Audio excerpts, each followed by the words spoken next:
jadi teman-teman, penting sekali pemahaman geopolitik kita harus mengerti segala capres-capres kita, segala cawapres-cawapres kita, ya kan? Karena kekuatan-kekuatan besar inilah yang mengincar kekayaan alam Indonesia ini tadi. Dan kalau kita salah memilih pemimpin, ya kan, yang bisa diatur oleh hegemoni barat, maka yang terjadi adalah penjarahan sumber daya alam besar-besaran.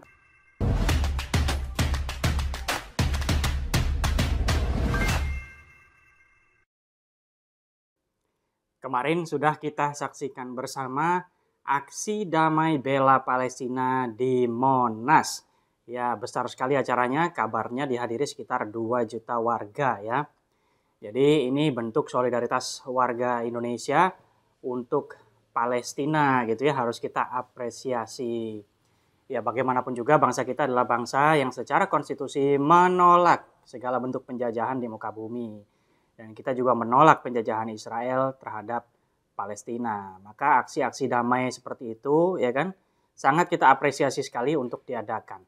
Perlu saya luruskan, aksi kemarin itu bukan aksi agama, bukan aksi bela agama gitu, tapi itu adalah aksi kemanusiaan lintas agama. Jadi kalau saya perhatikan dari tokoh-tokoh yang hadir di sana, itu tokoh-tokoh lintas agama yang datang gitu ya. Jadi bukan hanya tokoh-tokoh dari Islam aja gitu ya, itu rata yang datang gitu, banyak sekali yang datang gitu ya. Nah, jadi kalau saya perhatikan gitu ya, sudah betul sekali karena memang semua agama itu pada dasarnya, pada prinsipnya, ya kan, tidak membenarkan penjajahan dan penindasan. Nah, jadi jangan kebalik ya teman-teman ya. Dan kemarin yang kita tolak, yang kita anti itu adalah penjajahan oleh Zionis Israel terhadap Palestina. Kita anti Zionis Israelnya ini yang menjajah Palestina, bukan Yahudinya, karena ini dua hal yang berbeda. Ini juga masyarakat awam kadang-kadang masih suka kebolak-balik gitu ya, kalau saya lihat komen-komennya di media sosial dan lain sebagainya gitu ya, yang dihina-hina Yahudi gitu ya. Padahal bukan, ini bukan urusan ras, ini urusan sebuah negara dengan gerakan Zionisnya menjajah negara lain, negara merdeka lain. Nah, ini masalahnya di sini. Ini bukan masalah ras gitu ya. Itu yang perlu masyarakat kita lebih pahami lagi ke depan. Nah, berbicara aksi kemanusiaan, aksi damai seperti ini, walaupun kita apresiasi, tapi kemarin kalau menurut saya ada satu kekurangannya. Kekurangannya adalah datangnya politisi yang sedang mau berkontestasi di Pilpres. Ya, harusnya menurut saya capres nggak perlulah dikasih panggung di sana, karena kan ini acara kemanusiaan yang harusnya netral gitu ya. Jadi nggak perlu capres-capres yang sedang mau berkompetisi ini hadir di sana, karena itu nanti menjadi penyalahgunaan untuk kampanye gitu ya. Nah, mungkin capres yang datang ke sana itu mungkin tidak ada niat mau kampanye, tapi karena dia sendiri sedang berkontestasi, ya kan, maka pada saat dia melakukan orasi di sana, ya minimal itu dipakai oleh simpatisannya untuk gorengan politiknya, untuk kampanyenya begitu ya. Nah, itu yang saya sayangkan kemarin. Kalau seandainya ketua umum parpol atau perwakilan parpol mau datang ke sana, itu nggak masalah selama yang bersangkutan tidak berkontestasi gitu ya, tidak sedang dalam berkompetisi gitu ya, tidak sedang dalam proses pemilihan gitu ya, itu nggak masalah karena partai politik juga itu kan kelompok-kelompok mewakili kelompok-kelompok di masyarakat juga gitu ya. Malah bagus kalau perwakilan-perwakilan setiap partai politik itu satu suara soal Palestina gitu ya, perwakilannya semua hadir, itu justru bagus gitu ya. Tapi idealnya yang lagi nyapres ya harusnya nggak perlu datang, apalagi dikasih panggung. Nah, itu teman-teman. Saya berbicara seperti ini, saya sudah tahu nanti saya pasti akan diserang gitu ya oleh kelompok seberang, dibilang, wah ini panik nih karena cuma Pak Anies yang dapat panggung di sana, cuma Pak Anies yang bicara di sana. Enggak, saya nggak panik itu. Saya nggak panik sama sekali. Saya kan dukung Pak Ganjar Pranowo ya kan. Saya tidak perlu panik dengan hal ini. Kenapa? Mau tahu? Saya kasih tahu ya. Jadi teman-teman, kalau urusan bela Palestina, bila kita bandingkan antara Anies Baswedan dan Ganjar Pranowo, otomatis levelnya beda. Jadi kalau Pak Anies Baswedan itu levelnya ya baru naik panggung, ya kan? Baru naik panggung sebatas bicara, sebatas verbal gitu ya. Tapi kalau Pak Ganjar Pranowo, itu levelnya sudah praktek, sudah bukan teori lagi. Ingat ya, kalau Pak Anies Baswedan itu masih teori, masih verbal bicara gitu ya. Kalau Pak Ganjar Pranowo tuh sudah aksi, sudah tindakan, sudah praktek dia ini, ya kan? Buat kalian yang belum lihat konten saya beberapa waktu lalu yang diunggah juga di Siwor TV ya kan, sekitar beberapa hari yang lalu tuh sebelum aksi damai itu saya bikin konten, sudah ditayangkan yang ini ya kontennya ya. Nah, di sini saya bahas judulnya itu tegas gitu ya judulnya, hanya Pak Ganjar Pranowo capres yang tegas menolak Israel. Nah ini yang saya maksud, kenapa Pak Ganjar Pranowo itu sudah praktek langsung dan sudah teruji. Karena beliau pada saat itu, waktu timnas Israel mau datang main bola di Indonesia, beliau satu-satunya ya kan capres yang resmi tegas menolak kehadiran Israel dengan alasan melanggar konstitusi kita, ya kan? Dan atas tindakannya itu dia sudah tahu dia akan berhadapan dengan supporter bola yang besar, dia akan berhadapan dengan amukan massa yang seperti itu. Plus amukan itu akan juga ditambahi dengan tunggangan-tunggangan, yaitu kelompok-kelompok kadrun ya kan, yang mau menyerang dia, memanfaatkan momentum itu dengan berpura-pura menjadi supporter timnas juga gitu ya, menunggangi timnas yang asli gitu ya. Nah, resiko-resiko besar seperti itu berani diambil Pak Ganjar Pranowo dengan tegas, dia menolak kehadiran Israel di sini. Lantas bagaimana Anies Baswedan di mana pada saat ada polemik itu? Itu kan sudah jadi isu nasional pada saat itu. Berita-berita nasional sudah mengangkatnya, ya kan? Itu sudah bukan lagi urusan siapa menolak siapa, tapi itu sudah jadi isu nasional nih. Israel gitu ya yang menjajah Palestina gitu ya, mau datang ke sini, mau bermain bola, mau mengibarkan benderanya, mau menyanyikan lagu kebangsaannya di sini gitu ya. Tapi kok diam? Ya kan? Harusnya kalau memang dia negarawan ya kan, kalau memang dia negarawan bisa dong bilang ini melanggar konstitusi kita, sebaiknya kita batalkan. Bisa kalau dia mau, tapi kan kalau dia berbuat seperti itu, dia akan menanggung resiko berhadapan-hadapan dengan amukan supporter bola. Ya kan? Dan bagi dia, wah bahaya ini, ya kan? Hanya Pak Ganjar Pranowo pada saat itu yang berani, tegas, menolak gitu kan. Dan itu PDIP, itu ideologinya PDIP yang membuat Pak Ganjar Pranowo bisa menolak dengan tegas seperti itu. Karena dari dulu kita tahu Pak Soekarno itu anti penjajahan gitu ya, apalagi terhadap negara-negara muslim gitu ya. Nah kita tahu, dan Palestina itu sahabat bagi Pak Soekarno gitu ya, maka kita nggak heran kalau hari ini PDIP dengan ideologinya konsisten membela Palestina gitu ya. Nah jadi itu perbedaannya antara Anies Baswedan dan Ganjar Pranowo itu tadi ya kan. Kalau Pak Ganjar ini sudah praktek, sudah terlihat langsung gitu, aksinya nyata, kita sudah saksikan bersama gitu kalau dia benar-benar tegas menolak kehadiran Israel di sini. Nah kalau Pak Anies Baswedan ini ya kan, ya dia pada saat yang beresiko dia nggak mau muncul gitu ya, diem aja cari aman gitu ya. Tapi pada saat ada panggung besar 2 juta orang kumpul di Monas ya kan, dia muncul. Ya sudahlah, itu kan bukan sekali 2 kali dia melakukan hal itu kan, bukan Anies namanya ya kan kalau tidak memanfaatkan kumpulan manusia yang lagi ada di Monas. Dia pikir ngapain yang itu, kalau yang itu saya ribut nanti sama supporter bola, mending yang ini aja dah, enak, penontonnya banyak ya kan, masanya banyak ya kan, udah bisa ketebak lah sama kita. Jadi karakter 2 capres ini sudah kita bisa bedakan di sini gitu loh, kita sudah bisa membedakan gitu loh. Nah udah beda lah, yang ini cuma teori, ini udah praktek ya kan, ini berani ambil resiko, ini nggak berani ambil resiko, cari yang aman-aman aja, cari yang jelas-jelas aja ditontonnya gitu kan. Nah jadi teman-teman, itulah contoh ya, banyak orang bisa menyerukan suara gitu ya, free Palestine, free Palestine, semua orang bisa melakukan itu. Bahkan di atas panggung bisa. Tetapi apakah tindakannya, kesehariannya, ya kan? Apakah murni dari hati memang dia menolak penindasan Israel terhadap Palestina? Ini suatu hal yang berbeda. Nah, kalau cuma ngomong di atas panggung ya kan semua bisa. Politisi jago banyak ya kan yang berorasi kayak gitu. Tapi yang berani mengambil tindakan seperti Pak Ganjar Pranowo itu 1 banding berapa teman-teman? Ya. Bahkan saking beresikonya pada saat itu ya kan, Pak Ganjar tuh elektabilitasnya sempat turun loh pada saat itu, tapi beliau tahu orang yang beliau perjuangkan itu hal yang benar kok, jadi ngapain perlu takut gitu ya. Nah, ini nilai plus untuk Pak Ganjar Pranowo itu sendiri.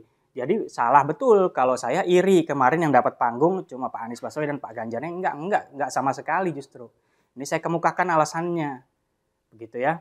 Nah, berbicara soal Palestina ditindas Israel ini sendiri, kita sebagai warga negara Indonesia kita harus memahami akar permasalahannya di mana. Kenapa negara kecil seperti Israel yang negaranya aja wilayahnya nyaplok gitu ya. Terus manusianya juga nggak banyak penduduknya ya kan.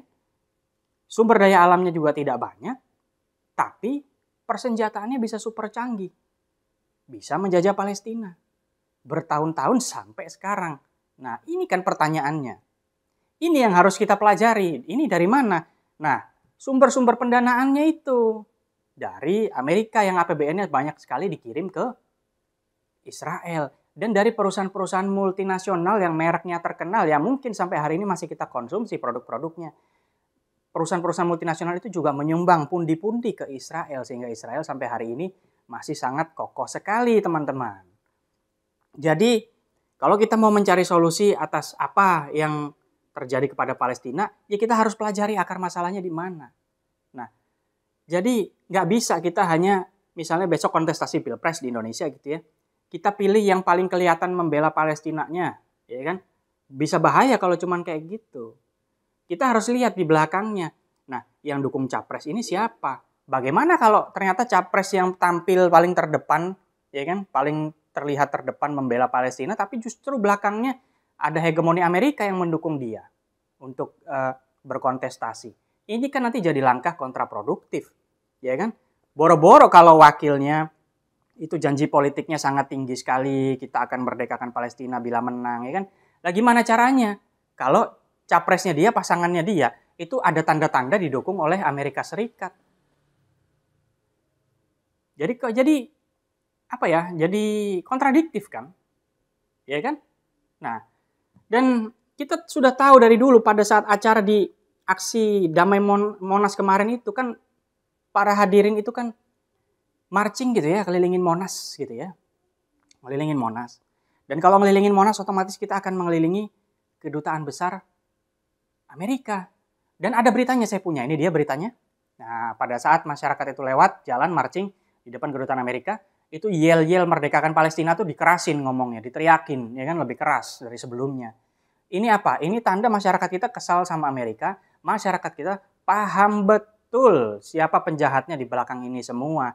Yaitu dia, Amerika tadi, yang menggelontorkan pundi-pundi APBN-nya ke Israel untuk menggempur Palestina, teman-teman. Jadi kalau untuk urusan Palestina diserang Israel, masyarakat kita ini tahu siapa penjahatnya. Nah, tapi kenapa giliran Pilpres itu masih pada bingung mana capres mana yang aman ini, mana capres mana yang ini, mana capres yang tidak didukung Amerika. Itu masih pada bingung, masih kebolak-balik. Padahal bisa kalau mau dicari tahu, ya kan? Minimal yang bisa kita lakukan atas dasar kemanusiaan untuk Palestina saat ini adalah kita warga negara Indonesia, kita akan menghadapi Pilpres, minimal kita harus mengurangi hegemoni pengaruh Amerika Serikat pada pemimpin kita nanti. Kan kita nggak mau kalau pemimpin kita nanti punya hutang budi karena didukung Amerika, nanti dia nggak bisa tegas sama Amerika, dia nggak bisa tegas sama aliansi Barat. Kan kita nggak mau dipimpin pemimpin yang seperti itu, ya kan? Nah, jadi ini waktunya kita sadar geopolitik. Memilih pemimpin itu nanti urusannya bukan cuma di dalam negeri, tapi juga urusannya sama urusan luar negeri. Jadi kita harus lihat aspek geopolitiknya, orang ini siapa, capres ini siapa, di baliknya siapa, yang mendukung dia siapa. Itu juga harus kita pelajari gitu ya. Jadi kita nggak asal salah pilih ya kan, kita nggak asal melihat tampilannya aja, oh ini kayaknya tampilannya Islami yang ini aja. Jadi nggak kayak gitu caranya gitu ya. Karena apa teman-teman? Karena pada saat kita memilih pemimpin yang tegas terhadap hegemoni Barat, kita mendapatkan hasil apa? Kita mendapatkan hasil hilirisasi pertambangan di Indonesia. Contohnya Pak Jokowi, ya Pak Jokowi, ya kan, karena dia tidak takut dengan hegemoni Barat, ya kan, dia berani melawan, menentang permintaan-permintaan tekanan-tekanan negara Barat yang meminta nikel kita mentah, ya kan. Nanti dulu kalau mau bikin smelter, enak aja mau minta mentah. Nah, itu pemimpin dengan kualitas seperti itu bisa kita dapatkan kalau kita mengerti geopolitik. Kalau kita bisa menghindari, sebisa mungkin kita menghindari capres-capres yang ada tanda-tanda kedekatan sama Amerika dan sekutu baratnya, teman-teman. Nah, itu dia makanya pentingnya di sini. Dan kalau kita berbicara geopolitik, teman-teman, dalam urusan Palestina dan Israel ini, mereka yang pro ke timur itu biasanya ingin memerdekakan Palestina, contoh Rusia, China, ya kan? Tapi China lihatlah di sini, apa nggak di framing penjahat Cina di sini, ya kan? Di sini di framing loh sama kubu seberang itu seolah-olah kita ini dijajah Cina, ya kan? Padahal Cina itu anti penjajahan, justru ingin memerdekakan Palestina. Nah justru yang aliansi Barat itu yang mendukung Israel, ya kan? Ya minimal kalau Amerika dengan negara-negara kuat Baratnya, ya, negara-negara NATO-nya dan mungkin anggota-anggota NATO, ya kan? Jadi kayak Zelensky yang dari Ukraina itu kan jangan heran kalau dia dalam kasus Palestina lawan Israel ini justru dia mau datang ke Israel, mau memberikan dukungannya kepada Israel gitu ya. Ya karena dia ada di aliansi barat itu gitu loh. Jadi itu sudah bisa kita lihat gitu loh. Who's the bad guy and who's the good guy. Kita bisa lihat kok kalau kita mau memperhatikan, kalau kita mau mempelajari gitu ya. Jadi justru nih, kenapa saya bilang seperti itu, Pak Jokowi pada saat itu, pada saat kita mundur ya, sebelum perang ini kan ada Ukraina lawan Rusia gitu ya. Di mana sebenarnya masalahnya di sana adalah warga Rusia, etnis Rusia yang ada di Ukraina itu mendapatkan diskriminatif ya kan, mendapatkan penganiayaan dari ofisial-ofisial yang di Ukraina itu tadi ya. Makanya ada aksi dari Rusia untuk menyerang Ukraina, selain karena Ukraina tuh mau gabung dengan NATO itu tadi, melanggar perjanjian yang sudah pernah ada sebelumnya gitu ya. Jadi ada alasannya, tapi saya menemukan sebuah artikel ya kan. Anda bisa lihat artikel ini, oke? Nah, di sini yang saya heran justru kenapa di sini Pak Anies Baswedan kenapa justru mau mengkritisi Rusia, padahal kita tahu biasanya rata-rata yang pemimpin-pemimpin negara yang negaranya itu pro ke Palestina biasanya akan pro kepada Rusia dalam kasus Ukraina lawan Rusia. Tapi ini malah mau mengkritisi, bahkan di artikel itu ditulis dibandingkan dengan Pak Jokowi yang tidak mengambil sikap apapun.